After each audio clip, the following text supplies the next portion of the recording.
अपने पति के मर जाने के बाद चिड़िया पर बड़ी परीक्षा चल रही थी। उसे अपने बेटों का भी अकेले ही पालन पोषण करना था। उसे भोजन लाने भी जाना था और घर भी देखना था। मम्मा, आप इतना काम करती हैं? मम्मा, आप थकती नहीं हैं? नहीं मेरी जान, जब मैं थकी हारी घर आती हूँ तब अपने बच्चों को देखकर मेरी सारी थकान दूर हो जाती है। मम्मा, जब हम बड़े हो जाएंगे हम आपको इतनी सारी खुशियाँ देंगे कि आप अपने सारे दुख भूल जाओगी। बेटा, जब मम्मा बूढ़ी हो जाएगी और आप बड़े हो जाओगे तब भूल नहीं जाना मेरे बच्चों, आपके लिए मैंने बड़े दुख देखे हैं। अब मैं आपके लिए भोजन ले आऊं, आप घर में ही रहना। मम्मा चिड़िया हर रोज की तरह अपने बच्चों के लिए भोजन लेने चली जाती है। मम्मा चिड़िया अच्छे से अच्छा भोजन लाती, ना धूप देखती ना छाँव, और अपनी सेहत की परवाह किए बिना अपने बच्चों के लिए सब काम करती। ऐसे ही समय गुजरता गया और वो दोनों बच्चे बड़े हो जाते हैं और जवान हो जाते हैं। मम्मा, अब इस जंगल में करने के लिए कोई अच्छा कारोबार नहीं है। मम्मा, मैंने सोचा है कि मैं विदेश चला जाऊं और वहां जाकर ढेर सारे रुपए कमाऊं। एक माँ अपने बेटे को अपने से दूर कब करना चाहती है, परंतु अगर आपकी यही इच्छा है तो जाओ मेरे बेटे, मैं आपको नहीं रोकूंगी। ऐसे उस चिड़िया का बड़ा बेटा ज़्यादा पैसा कमाने के लिए विदेश चला जाता है और फिर कुछ ही दिनों बाद मम्मा चिड़िया अपने छोटे बेटे की शादी कर देती है। बहू बेटा, अब मैं बूढ़ी हो गई हूँ, मुझसे घर की जिम्मेदारी नहीं हो पाती, अब से घर आप ही संभालोगी। ना बाबा ना, मुझसे नहीं होते घर के काम काज। मैं तो अपने मम्मा पापा के लाड़ प्यार में पली बड़ी हूँ। मैं तो जब तक नदी पर जाकर पानी से 2-4 घंटे खेल ना लूँ, मुझे तो रात में नींद नहीं आती। माँ से ऐसे बात नहीं करते। तो फिर कैसे करते हैं पतिदेव जी? मैंने आपको शादी से पहले ही बता दिया था, मुझसे काम काज नहीं होते। चलो ठीक है, अब मेरे लिए लड़ाई न शुरू कर देना, मैं कर लूँगी काम। और घर के दरवाजे पर फिर कोई आता है। हाँ जी, बताएं क्या काम है? ये आपका पत्र विदेश से आया है। बड़े भाई का होगा पत्र, माँ को सुनाता हूँ। मम्मा, बड़े भाई का पत्र आया है। मेरे बेटे का पत्र आया है, मुझे जल्दी से पढ़कर सुनाओ। ठीक तो है मेरा बेटा? मम्मा और छोटे, मैं बहुत शर्मिंदा हूँ, परंतु मेरी मजबूरी थी। मुझे इस जंगल में रहने के लिए शादी करनी पड़ी और मैं आपको बता भी ना सका। माँ जी, समय ही नहीं मिला, मैं बहुत मजबूर था, मुझे ये सब करना पड़ा।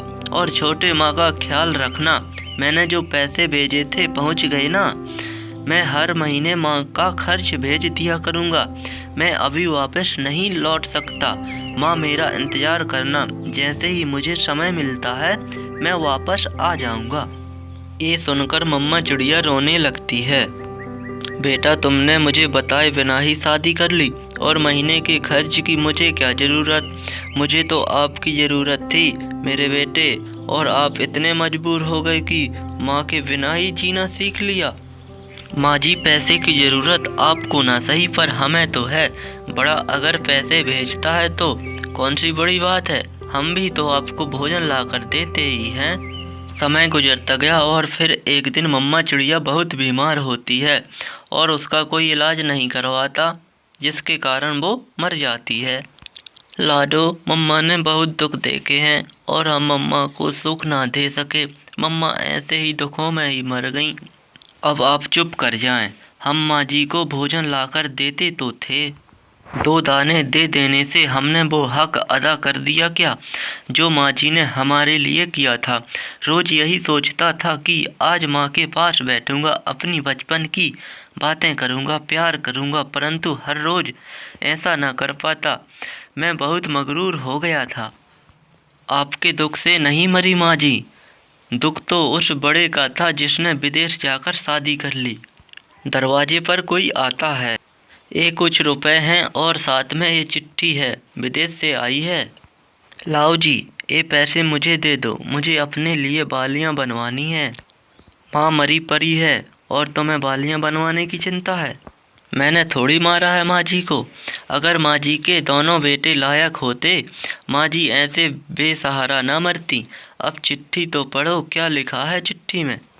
माँ जी, मैं इस साल भी नहीं आ सकूँगा। माँ, मैं बहुत मजबूर हूँ। मेरी पत्नी की मम्मा बीमार है, मुझे काम पर भी जाना होता है और मुझे सासू माँ के लिए दवा भी लानी होती है। माँ, मैं अगले वर्ष लौटकर ज़रूर आऊँगा। माँ, मुझे माफ़ करना, परंतु मैं आपका खर्च हर महीने भेजता रहूँगा और छोटे माँ का ख्याल रखना। लाडो, मैं बड़े भाई को पत्र लिखकर बता देता हूँ कि माँ जी तो मर गई हैं। नाना, ऐसा ना करना। अगर तुम ऐसा करोगे तो बड़ा तो माँ का खर्च भेजना बंद कर देगा और फिर छोटा भाई अपनी पत्नी की बात मान लेता है और बड़े भाई को माँ के मरने का नहीं बताता। ऐसे ही समय गुजरता गया। ऐसे ही डाकिया हर महीने आता और बड़े के भेजे हुए पैसे और साथ में एक पत्र दे जाता।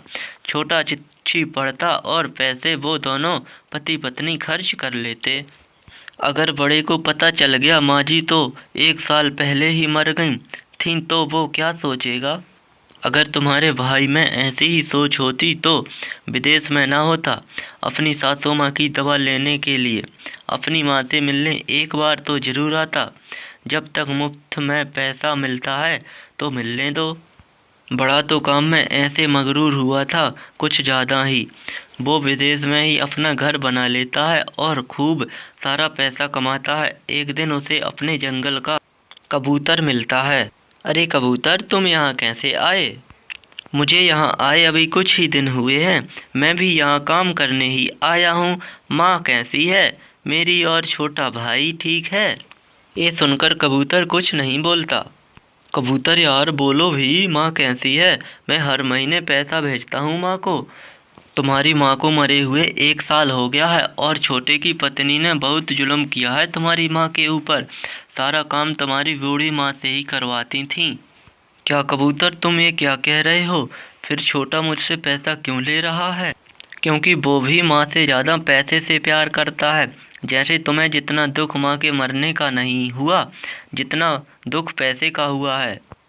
ऐसा कहते हुए कबूतर वहाँ से चला जाता है। बिल्लो, मुझे कुछ दिनों के लिए अपने घर जाना होगा। क्यों, क्या हुआ जी, सब ठीक तो है। माँ मर गई हैं और छोटा मुझसे 1 साल से माँ के खर्च के लिए पैसा लेता आ रहा है। मुझे छोटे से हिसाब करना है जाकर।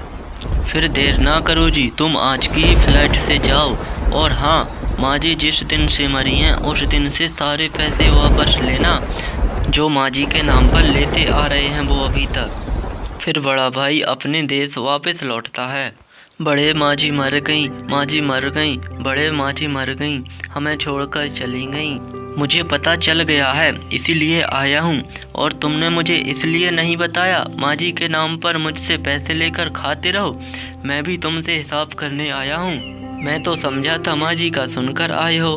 जंगल में पंचायत लग जाती है, दोनों भाई अपनी अपनी बात सुनाते हैं। जिस फैसले के लिए तुमने पंचायत को बुलाया है मुझे बताते हुए शर्म आ रही है। जिस दिन तुम्हें उड़ना भी नहीं आता था, तुम्हारा पिता मर गया था, उस माँ ने तुम दोनों को अकेले ही पाला और जो सिला तुम दोनों ने अपनी माँ को दिया है, हमें घिन आती है।